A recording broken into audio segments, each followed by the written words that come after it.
Shalom Bapak Ibu Saudara. Renungan kita pagi hari ini kita mau berbicara mengenai pencobaan yang di dalam Taman Eden itu, dan juga akibatnya. Bahkan kita ingin tahu juga tujuannya, mengapa Tuhan merancang ya Adam dan Hawa untuk dicobai oleh ular ya. Kita tahu ular itu iblis ya. Mari kita baca dulu Kejadian pasal 3 ya. Nah, mari kita melihat dulu percakapan ya antara ular ini, iblis ini, dengan Hawa. Ayat 1 dulu ya. Ini saya pakai LAI. Dikatakan ular ini bicara ya. Tentulah Allah berfirman, semua pohon dalam taman ini jangan kamu makan buahnya, bukan? Nah, ini pernyataan ular ini tentu salah ya.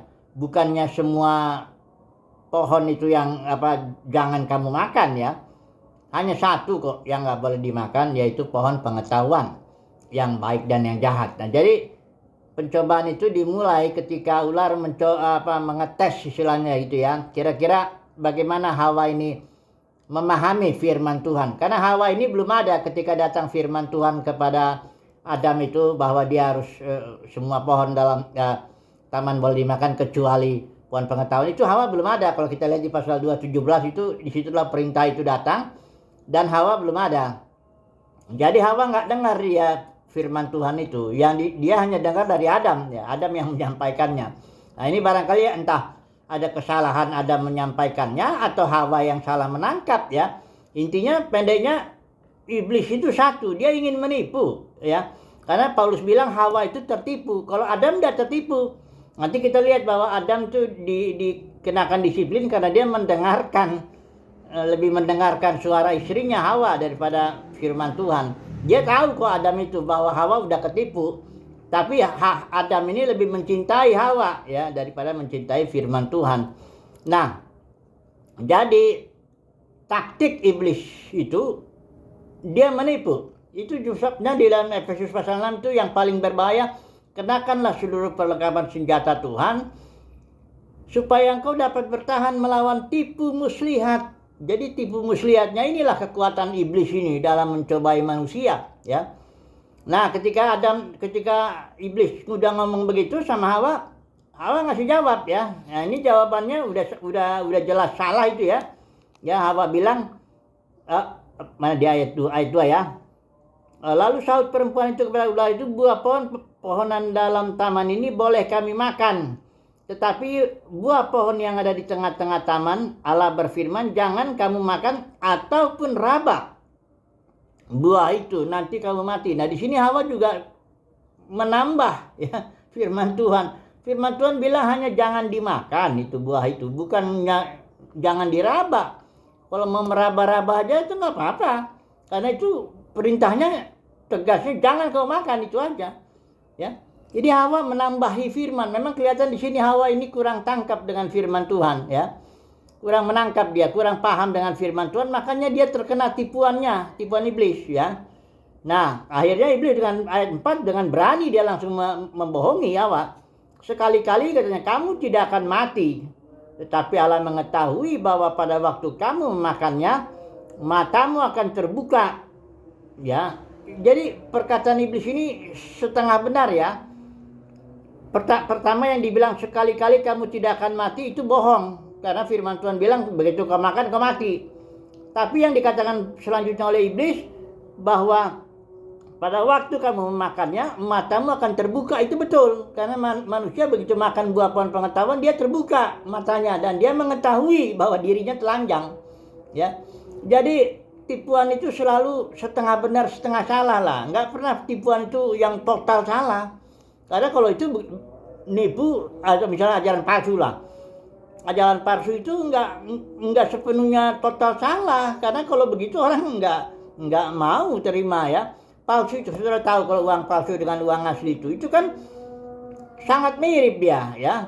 Jadi tipuan iblis ini ya setengah benar setengah salah lah, kira-kira begitu ya.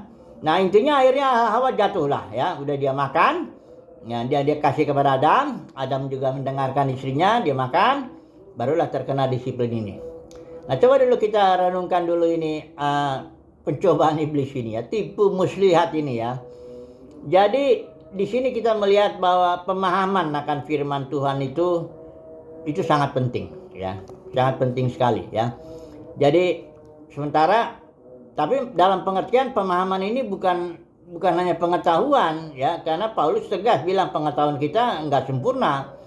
Bukan soal itu, tapi lebih kepada pemahaman yang pecinta kepada firman Tuhan. Itu yang lebih ditekankan di sini ya. Karena masing-masing orang kan dicobai oleh keinginannya. Surat Yakobus juga bilang. Nah, kalau keinginan kita ada rindu akan firman Tuhan, keinginan kita itu cinta akan firman Tuhan, maka kita sudah ya terhindar dari banyak pencobaan ya. Karena kita sudah cinta kepada firman Tuhan. Misalnya lah Adam. Misalnya Adam lebih cinta lah dia akan firman Tuhan ketimbang dia cinta sama istrinya. Kan dia nggak akan dengarkan istrinya, nggak akan dia makan buah itu, ya. Nah, jadi apa yang kita dapatkan pelajaran di sini bahwa yang terutama itu kecintaan kita lah akan firman Tuhan, ya. Pemahaman kita bisa juga keliru, ya.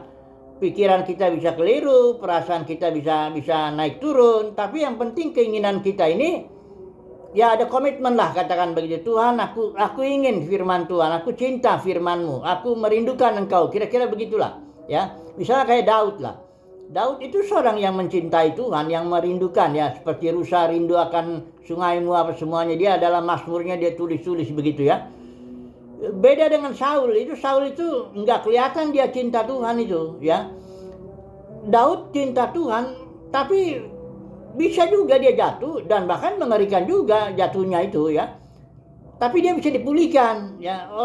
Tapi Saul ini sekalipun kelihatannya nggak melakukan dosa-dosa seperti apa, dia emang nggak kelihatan pernah cinta merindukan Tuhan gitu. Nggak ada begitu hatinya itu ya. Nah, jadi kita melihat di sini ya, yang terutama ya tentu pemahaman firman penting ya, tentu pengetahuan akan firman penting ya. Tetapi yang terutama keinginan kita ini. Kita ini ingin apa sih? Ya, di dunia ini ingin apa?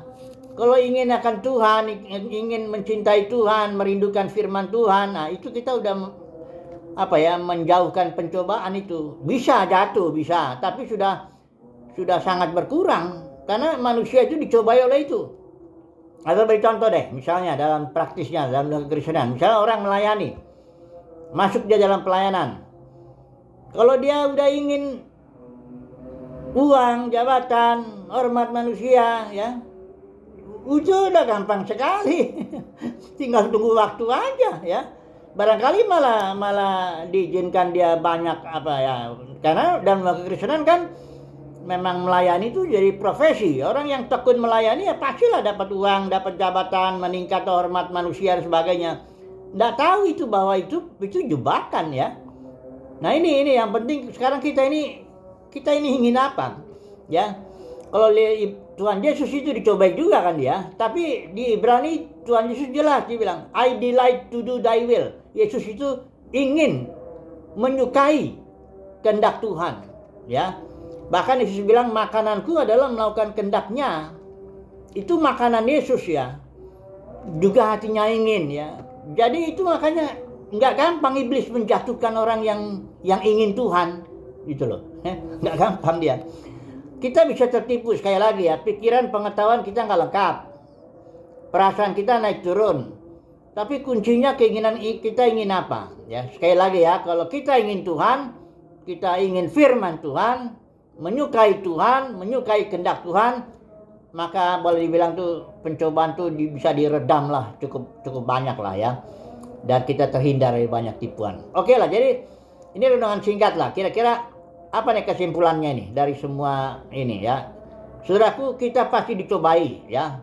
Paulus juga bilang walaupun Tuhan janji ya pencobaan-pencobaan yang kamu alami enggak lebih dari kekuatanmu. Tapi kuncinya kita dapatkan di sini. Semoga kita mendapat kasih karunia Tuhan lah untuk mengasihi Tuhan, untuk mencintai firman Tuhan ya.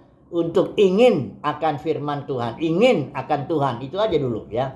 Nanti kita bertumbuh akan pemahaman firman dan kita nggak gampang ketipu nanti ya, nggak gampang ketipu. Tapi saudaraku, kalau kita hanya punya pengetahuan aja akan firman, tapi kita inginnya dihormati, ingin jabatan, ingin uang, itu sasaran empuk setan itu ya.